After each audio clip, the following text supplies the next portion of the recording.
तर नमस्कार मित्रांनो, आज आपण बघणार आहे चुलीवरचं चिकन कसं बनवतात.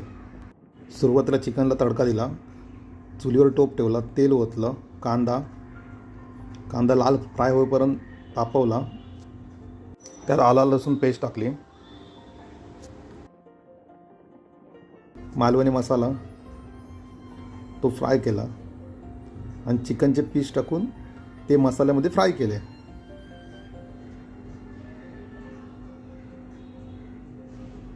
मस्त असा खमंग वास आला आहे. त्यानंतर वाटप टाकलं, वाटप मिक्स केलं आणि थोडा वेळ उकळेपर्यंत थांबलो.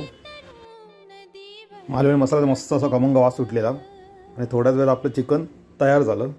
चिकनसोबत भाकरी, कांदा, लिंबू आणि मस्त असं गावठी चिकन. चला, हा व्हिडिओ तुम्हाला आवडला नक्की लाईक करा आणि शेअर करा. लवकरच